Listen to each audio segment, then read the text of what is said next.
Hello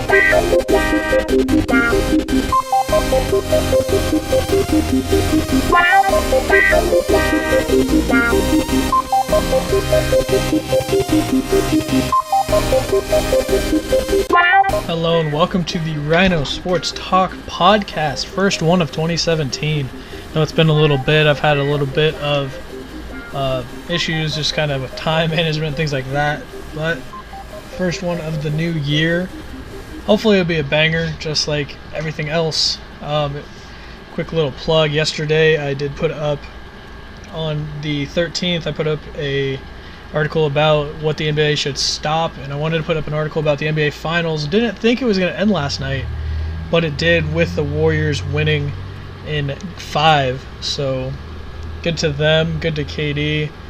Still hate you, and we'll talk about that here in a little bit on this pod, but nonetheless, what we're going to be talking about a little bit, just the NBA Finals is going to be very NBA-centric. I got a few topics here, KD, a little bit about Curry, a little bit about LeBron's legacy, and then an interesting thing that came out today, the 13th, when I'm recording this, that the Warriors will not be taking their traditional White House trip for champions of all sports.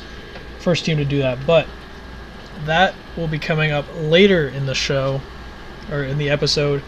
For now, let's get started. The game last night, great game by all. I watched the entirety of it, and I thought it was pretty good. I enjoyed that LeBron had a good game. I liked how KD had a good game.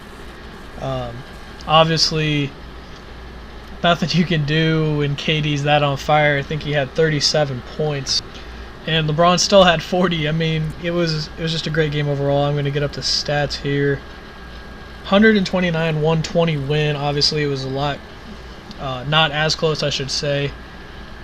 Earlier in the game, in points, Cavaliers were leading through the first quarter, and the Warriors just took off in the second, kind of like they normally do with other teams. Pulled away in the third, Cavaliers kept it close, and then finally in the fourth, the Warriors just kept slamming the door shut, 3 after 3 after 3, and I kind of was joking early in the game.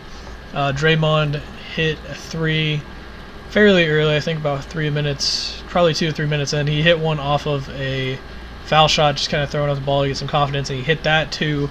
Then Iguodala hit one, and a couple other things, and that just showed that the Warriors were on fire. They were ready for this game. They were ready to hit threes, hit shots, hit everything, play their game, and that's what happened. Cleveland tried to keep it close. LeBron did a lot, as much as he could. He turned twos, turned into assists, did all the plays he needed to make. Like I said, he had 41, but he took 30 shots. That is the bad thing about this Cavaliers team. He took 30. Kyrie Irving took 22. Kevin Love only took 8. He was kind of out of the game early. Got into some foul trouble. Talked about it on my article, like I said earlier, about what the NBA needs to stop. Curry kind of did a very non-NBA move to draw a foul on Kevin Love, and I didn't appreciate that. I didn't think it was very good. But they didn't really get the ball around outside of LeBron with 30 and Kyrie Irving with 22. The next highest was J.R. Smith with 11. That's a pretty big drop-off between shot makers, especially with JR being as hot as he was last night. 9 for 11, 7 for 8 from 3, 25 overall points. Pretty good day from JR, if you would say so myself. He had a pretty hot and cold streak as well. I think he's read something about 18 threes, two pointers, and a free throw.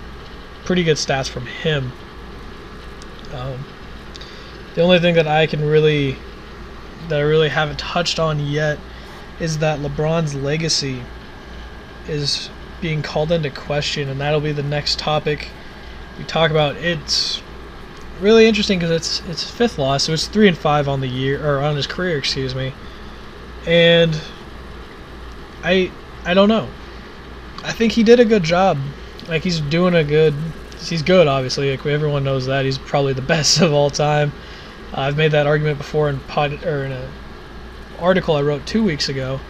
Why do we hate LeBron on Ryno Sports Talk, and a couple other places were shared there. It was a pretty good piece from what I understood, and the feedback I got was really good on it as well.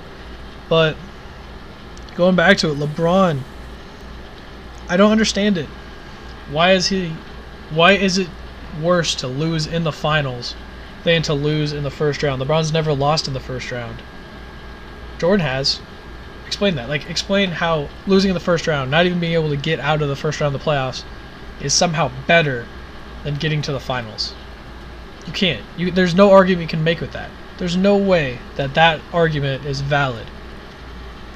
Going on to some other things that LeBron's done. He's done other things like scoring. He's the leading scorer in finals history and NBA playoff history as well. Included in that is his triple doubles. He's now the first in history, or has the highest amount of triple doubles in the NBA finals, I believe is what the actual stat is.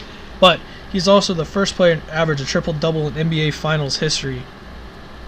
The first player. Let me read that again. The first player in NBA history to average a triple double in the finals. Do you know how often that happens? Never. Not even in the playoffs does someone average a triple double. KD did it. LeBron did it. James Harden did as well a little bit. I think he did 2 years ago, I want to say. Russell did this year, but he was only in there for 5 games, so you can't really count that. Obviously, the playoffs is harder. You're playing 20 games if you get to the finals, and 16 if you're the Warriors. But nonetheless, you're playing a lot of games. It's hard to do. In the finals, especially with LeBron having the coverage that he gets, everyone knows that LeBron is the GOAT, so you need to cover him, double him, you need to get your best defender on him, play your best against LeBron. So he's getting doubled, and he's still putting up triple-double numbers. He was averaging 33 points a game, 12 rebounds, I believe, and 10 assists, 10.8 assists, so basically 11 assists a game, and only won the one game? Are you kidding me? What is happening? Like, his legacy, LeBron's legacy really shouldn't be this epic loser 3-8. You got to take that first one out where he played the Spurs and he was like 23, 24. He was really young. He was not ready. That team was not ready. They had Anderson Varejao was the second best player on that team, or even Zydrunas Ilgauskas, Big Z. Those teams are not that team. I think it was 03, 04. No, it wasn't 04. I was 07 actually, excuse me. He carried that team. He's carried every team he's ever played on to the finals as well. And I don't know. LeBron deserves a lot better than he's getting. I'm not going to talk about it because everyone else talks about it. I've talked about it for 2 minutes already. Let's move on to the next topic.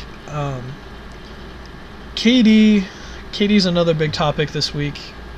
This year as well. I got two real things to talk about with KD, and then the third one as well. Where was he last year? That's a big topic. I don't have really any deep thoughts on it because you can't really tell what happened or anything like that because we watched what happened. They just got destroyed in a 3-1 lead, or they lost a 3-1 lead to these Warriors. But imagine if KD would have been playing like this last year. Do you think they would have lost that 3-1 lead? Do you think they would have swept them? Obviously, they probably not would have swept them because Oracle's a hard place to win. Just ask LeBron. But nonetheless, 3-1 lead blown by the Thunder last year. KD was playing like he is now with the Warriors. I don't think it would have happened. I think he'd still be on the Thunder. He probably would have had a ring, or at least taken those Cavaliers who were kind of beaten up and kind of they played a lot of games at playoffs last year as well. They were I think that the Thunder probably could have beat them and easily could have probably made that a series last year. Obviously last year's series was really good as well, but same token, Durant would have stayed in Oklahoma City, and it might have been a different dynasty we're talking about had he gotten to the finals and played as well as he did this year. Nonetheless, going on to how he went about to getting his first ring, that is the biggest topic of the day. I want to commend him for remembering his mom. He was talking about his mom and the real MVP, as it was called, when he won his MVP, like 3 years ago now. Maybe it was 3 years ago. It'd be 3 MVPs ago, 4 years ago. That doesn't make any sense. It was 4 years ago. The first thing I saw when I was watching the game was that his mom was on the court really quickly. I think she was sitting 4 rows up, got on the court really quickly, and after he dapped up LeBron, after he dapped up those Cavaliers, that's the first thing he did. He commanded his respect from his opponents, and then he went and found his mom and gave her a big hug and started talking to her and was like, we did this, whatever. I don't know what this said because obviously mics weren't hot because of so much cursing and all that. One thing I really want to find out, though, is what he said. Who knows? Only the people on the court know, and that'll probably never be blown out of proportion. But anyways, going back to this, KD joined the super team, like we know, 73-8 for the Warriors, or 73-9, excuse me, for the Warriors last year, and then he joins them to make them better after Draymond Green calls him after the Game 7 loss to the Cavaliers. It says, hey, we need you so we can win next year. Not a boss move from Draymond, but at the same time, not a boss move by Durant. Durant kind of chickened out. He turned that 73-8 team into the best team of all time, literally. They had the best statistical season offensively and defensively by any team in history. Obviously, and that's never happened before. Like, obviously it's the best, but no team has ever had the statistically best offense and defense in the same season, which is even more impressive for these Warriors. Like, obviously there's been some teams that are really good offensively, like last year's Warriors, but they weren't as good defensively. But this year's Warriors were just as good on defense as they were on offense. And it really shows that their style of play, the run and gun D'Antoni, put it up in 9 seconds or whatever style of play style, really could work. And I think that might be what everyone starts to transition to in the future. Obviously, there's a lot of things that has to happen here. Warriors have to stay together, which is my next topic I'll be talking about. And with that comes a lot of people taking pay cuts, but I'll get to that in just a moment. And also, the Warriors have to keep winning and keep their young core intact, even though it is not as young as people think. Steph Curry is 29, I believe. Draymond Green and Klay Thompson are 27. And Durant is 27 as well, I believe. That's not really that young of a team, if you're asking me. And on top of that, you have to keep them all together for more than just this year and next year. Obviously, Durant signed a 1-1, and that's kind of where people start thinking about, hey, can they keep this together? Durant's 28, by the way. Can they keep this together? That's what people are thinking, because Durant signed a 33 mil a year contract last year for 1-1, and obviously he's going to exercise his play option because it's his team now. But they have all these cheap assets. Like, I saw on Twitter one day that someone said that the Warriors only have 35 mil in caps, or in spent into their cap next year, and I'm like, yeah. They still have to sign Steph Curry, and they still have to sign Iguodala and Livingston and a couple other pieces.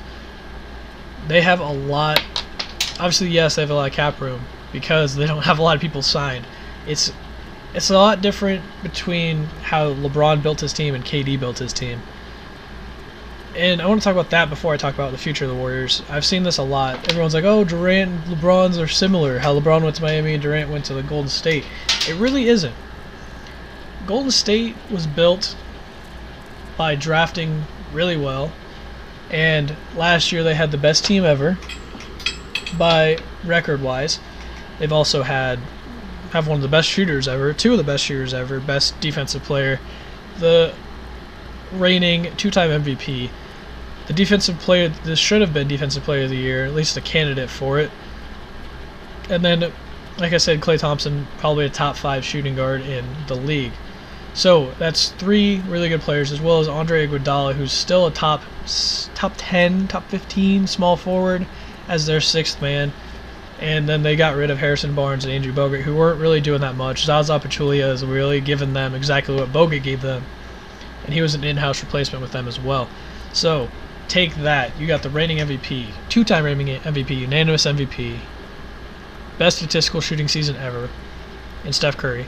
Klay Thompson, top 6 shooting guard in the league. Zaza Pachulia is pretty good. Pretty good center. Gave him exactly what Bogut gave them last year, which is what the Warriors needed.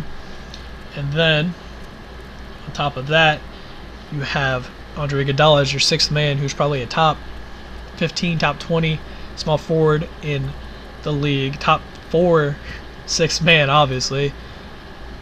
And you add Kevin Durant, a top 3 player in the league, to that roster. Of course you're going to win. Of course you're going to be favored in everything. You got straight shooting. You got probably 3 of the best shooters in the league, and Durant, Curry, and Thompson. And then Draymond can shoot it as well. Iggy can shoot it as well. Sean Livingston can shoot it as well. You got a lot of people there that were already sitting there, and you just say, "Hey Durant, let's just add you." What did LeBron have? What did Miami have when LeBron went? They were coming off a first-round exit in the playoffs. Dwayne Wade was 30. He was probably 32, actually. I don't remember. He was up there. He was older than all of the Warriors are currently. Chris Bosh, same thing. He only played 3 years after they matched up together, and look at him now. He's out of the league with a heart problem. He probably will come back. I expect him to come back. I hope he comes back. He's a phenomenal player, but the same token, it's not likely. They add LeBron, the best player in the world. That's literally all they had when they added LeBron. They had LeBron, D. Wade, and Chris Bosh. And then like 2 guys they drafted. I think it was like Shabazz Napier. No, that was the year after. I don't remember who they drafted. They drafted like 2 guys. I don't remember who they were, but there was like a 1st and a 2nd round pick. They didn't play that much. They had to go build that team from 5 guys. Essentially 3 guys. The 2 rookies, I'm not really counting yet. From 3 guys, from LeBron, D. Wade, and Chris Bosh. That's all they had in July. They didn't have Mario. They didn't have Udonis Haslem was actually there still, technically. They traded him after, and they traded a lot of other pieces just to get LeBron and Bosh onto the roster. Then they added a lot of minimum people at veterans minimum. What do? They win the finals the year after. What does KD do? He goes and joins the best team ever. Do not compare LeBron and KD. At least their pass to the ring, their first rings. Do not compare that. Compare what they do on the court. Compare their head-to-head. If you compare what they did to get their rings, you're wrong. That should not be a thing. Their paths were completely different and should not be compared. Obviously, Michael Jordan stayed at one franchise, but his franchise was actually good. He also didn't have to run in with the fact of max contracts, people wanting $30 million a year, $40 million, whatever money they want. Everyone's a money hog nowadays, greedy, and once they get theirs before getting a ring. And that's something that new super teams are going to have to deal with. I don't think there's going to be any more super teams after this whole KD situation, unless teams start taking pay cuts. This is how good those Warriors team is this year. They had David West sign to play with them to chase rings. So did JaVale McGee. Who did the Heat get? Udonis Haslem? I can't even remember who's on that 2010 team. Like, when LeBron signed, I don't remember. I want to say... I can't even think of his name now. They had James Jones, Joel Anthony, Mike Miller, Mario Chalmers, Jerry Stackhouse, Big Z, Michael Beasley. That's who I was thinking of. Michael Beasley. Just a lot of veterans minimum guys ring chasing. That's exactly what they got. But those were not even guys that were good. Joel Anthony was injured by the end of the year. James Jones obviously was pretty good. And Mike Miller too. Miller hasn't done anything since he left Miami. Well, he joined Cleveland 2 years ago, and I guess did a pivotal part, kind of like the Kyle Korver part. But he was not a big star. Warriors have 4 big stars, and they're all getting paid big. The Heat didn't have that. That's the difference. Warriors are not going to be able to keep this core together in the near future, which is exactly what my next topic is. How can these Warriors keep this together? I don't think they can. Like I said before, they have like 31 mil in cap space, or 31 mil on the books, excuse me, and like all of that it's like KD, a couple other veterans minimum pieces like David West, and I think Zaza is on there for like $1 million. I think it's like 39 mil actually. I'm gonna have to do a double checking on those numbers, but either way, what it is, they have a lot of room, but not a lot of pieces locked down, and that's a problem for the Warriors. Obviously, KD is locked in for next year. I'm assuming he picks up his player option, but besides that, they have Klay Thompson, Draymond Green, $17 and $16 million apiece, respectively. Kevin Looney, Damon Jones, Patrick McCaw, who played a pivotal part last night, actually, on the team, and then a couple other pieces with just dead cap room. Anderson Varejao, Elgin Cook, Phil Pressey. There's just a couple guys on there. It doesn't really matter. The Warriors literally have 7 guys on their roster for next season. And they total $66 million so far. The cap room, the salary cap will be approximately $100 million. So they have about $34 million to play with, and they have to re-sign. You ready for this? Steph Curry, Sean Livingston, Zaza, David West, JaVale McGee, Ian Clark, James Michael McAdoo, and Matt Barnes. Those are who their free agents are. Obviously, they're going to have to prioritize them. I don't think Steph Curry is going to play for $12 million like he did last year. Iggy might play for the $11 million he took last year.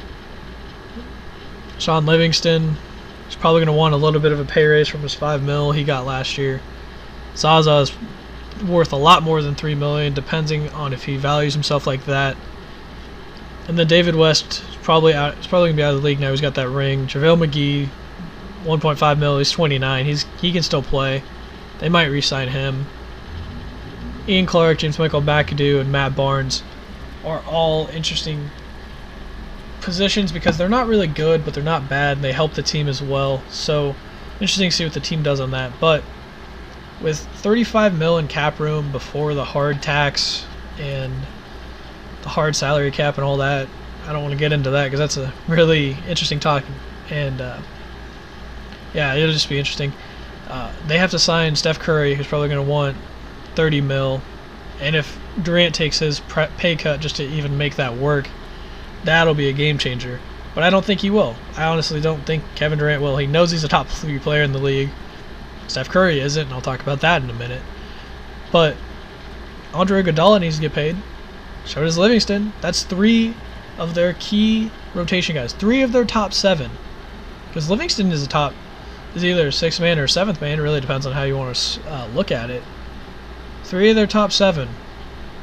3 of their 7 best need to get paid. And Durant needs to get paid the year after that. So he's only got 1 year left.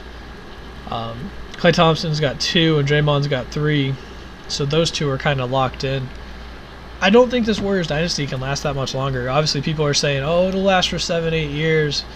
5, 6, 7, 8 years, whatever it may be. I've seen a range of different heights, and people are saying it's just going to last forever. And I'm like, I really don't see it.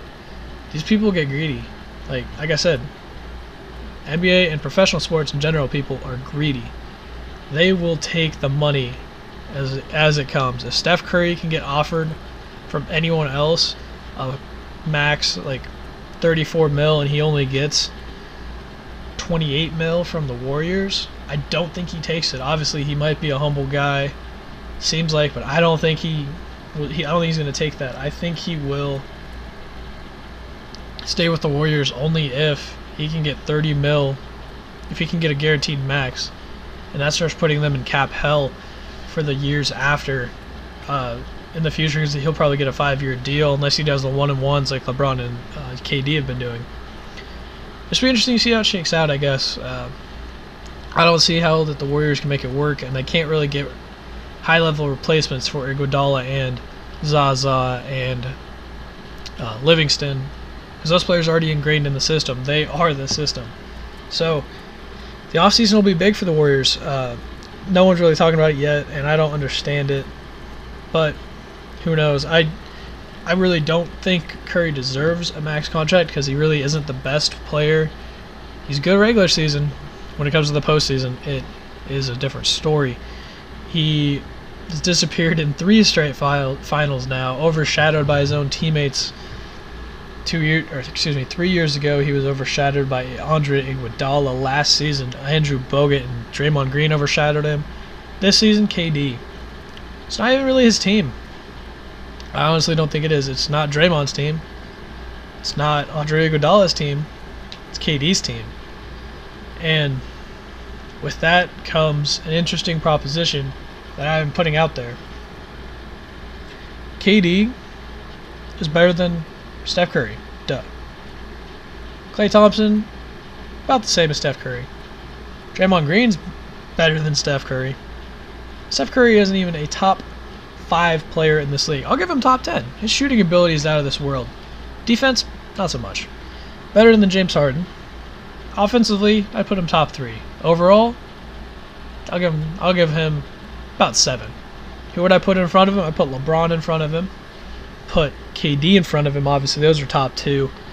Top 3, probably put, if we're going overall, I'd put Kawhi up there. Put Russell Westbrook up there. That's 4. There's a lot of names that I'm kind of throwing around in my head. Maybe I would put, I don't really know anyone from the West. Maybe John Wall. I wouldn't put Kyrie above Curry yet. Kyrie kind of disappears a little bit in the finals as well. But I put John Wall up there. If he had more pieces around him, John Wall would be really good. Going to the finals, he just doesn't have anything else besides him and Bradley Beal, and that you can't survive in the NBA with that. He's very top 5. The highest he can get is 5. I would put Curry closer to 7. Trying to think of some other names. Maybe that'll be another discussion, but I know LeBron and KD will get up there. We'll do that in another podcast. We'll talk about ranking the top 15 of all time, or of this last season. I'll rank the players as I see fit. So, I don't think Curry is top 10. He deserves a max because of what he did for the city, yes. But if you look at what he's really done as a true, what have you done for me lately? He's never won a Finals MVP. Never been in the top 2 for it. 3 years ago was Iguodala. Last year they obviously lost it and went to LeBron. His best player on his team was Draymond, because when Draymond got knocked out of the final, or got suspended for that one game, the whole series flipped. Like that shouldn't happen if you're Steph Curry. That should be Steph Curry doing that, flipping the series to his side. And when Draymond went out, he should have taken over and won the series for the Warriors, but blew a 3-1 lead. So, not the best. LeBron ever blown a 3-1 lead? How about Jordan? Oh, neither of them have? Oh, okay. Let's keep them ahead of Steph Curry for a little bit.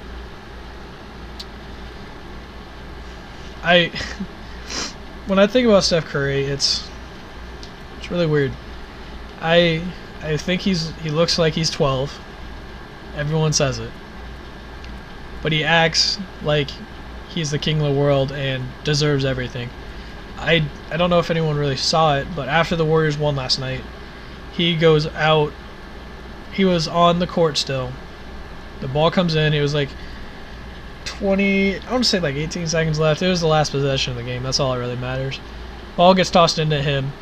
He literally grabs it and starts just screaming, freaking out like he won them the championship.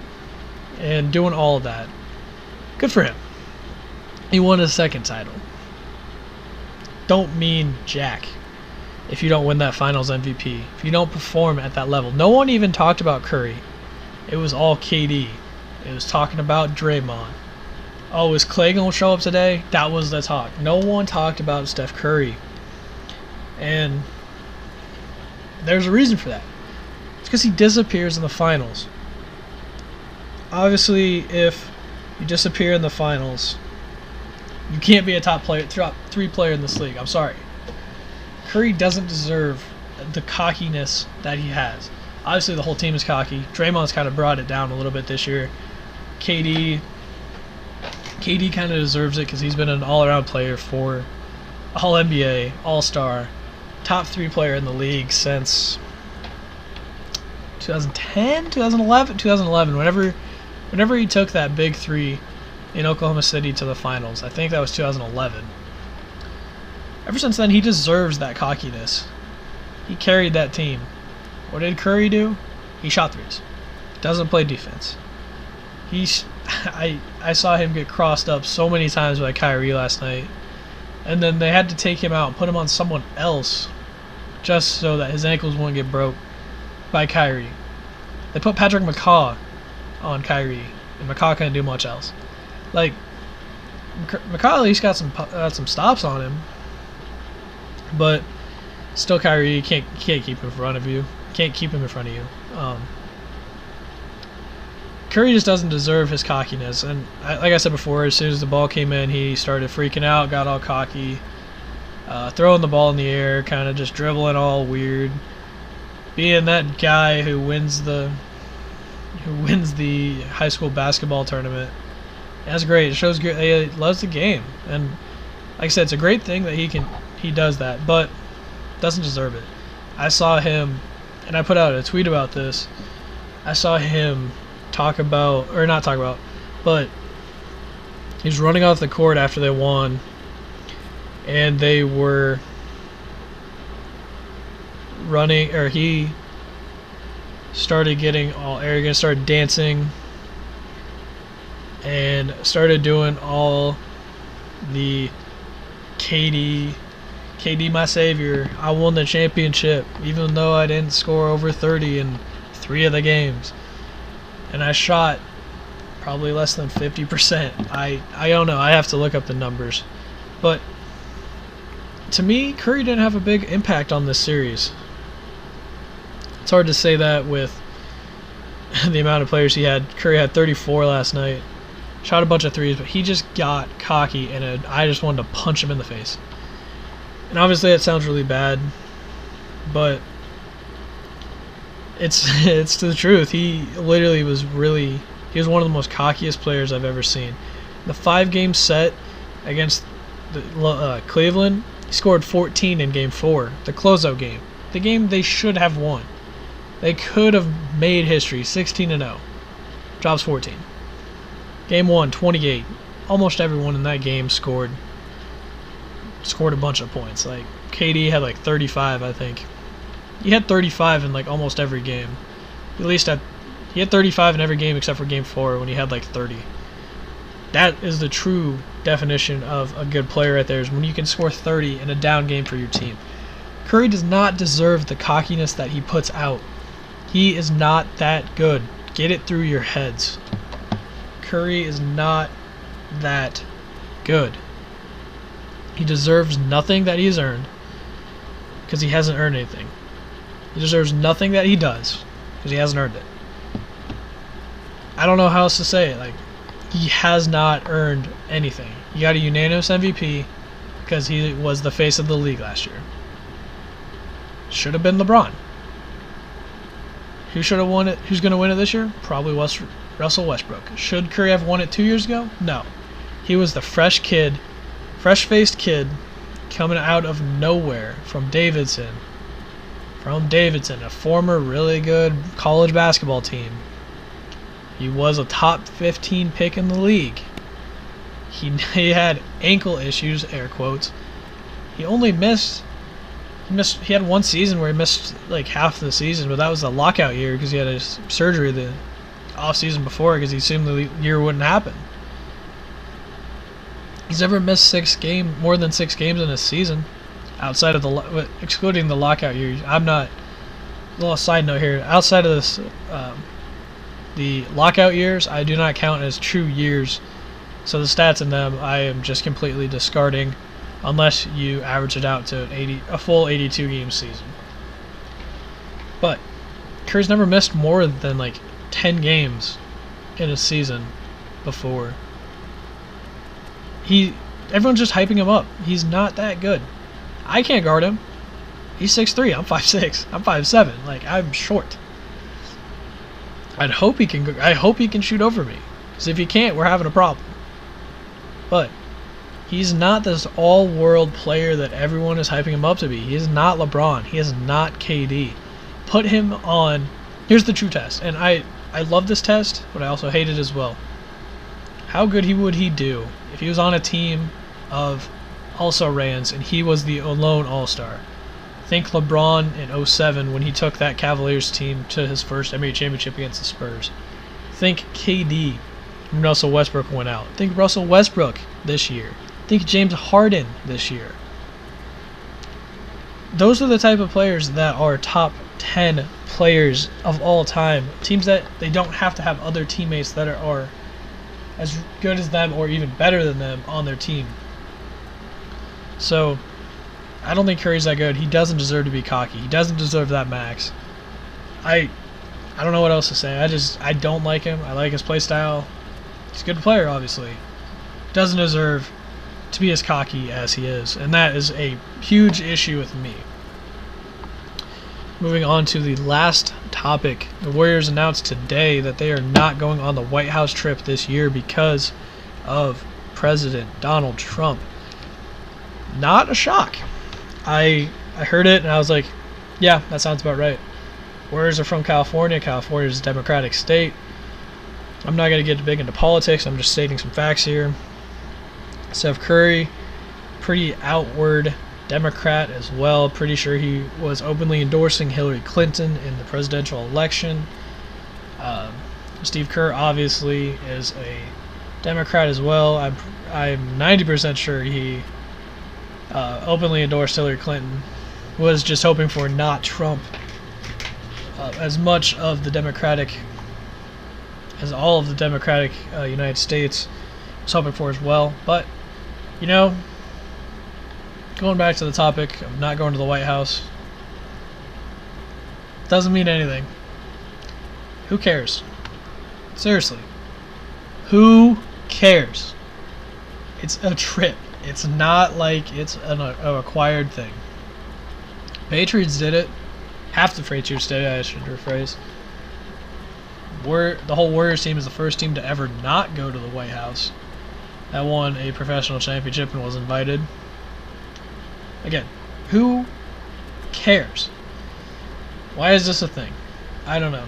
Why am I talking about it? Because I thought it was interesting, and I wanted to put my opinion out on it. I don't think I've said it enough. Warriors aren't going to the White House. Who cares? Thank you for listening to the Ryno Sports Talk podcast. I believe that is all the topics for this week. I'm going to try and make my recording studio, which is my bedroom and just one room in this apartment as well, a little bit better. Sorry about the fan in the background. I'm going to try and edit that out. If you can't hear it, that'd be great to know in the description, or the comment section, excuse me. I'm going to try and write an article a week, maybe a podcast a week, or every other week. Who knows yet? I'm going to try and... This will probably be published on the 14th, but also may publish it early. I want to say thank you for listening. If you've made it this far, I'm going to try, like I said, make some more articles and other things. Also, can I get a opinion on the new opening for my podcast? I don't think I mentioned it in the beginning, but made a new opening using some After Effects things that I learned and a couple other things. I think it's dope. I want to know your guys' opinion as well and all of that. So hitting the 40-minute mark. I was not expecting to talk this long. So I want to say thank you again for watching, listening, I guess is more of the proper term there. But I will try to get more content out for you, everyone, as well as getting more or better content as well. So probably some podcasts in the future, and look out for weekly articles, maybe bi-weekly, who knows yet. If you haven't read it already, the blog is rynosportstalk.com. That is RYNO sportstalk.com. Link is in the description as well. Latest article about how the NBA needs to fix, and 2 weeks ago was about why do we hate LeBron. Pretty good banger if I ever say so myself. I got it featured on King James Gospel and a couple other bigger sites as well. So with that, I'm Will Ryan. Thank you for listening to Ryno Sports Talk. Once again, website rynosportstalk.com. rynosportstalk.com. Check it out for all of your blogging and sports opinion needs. Peace.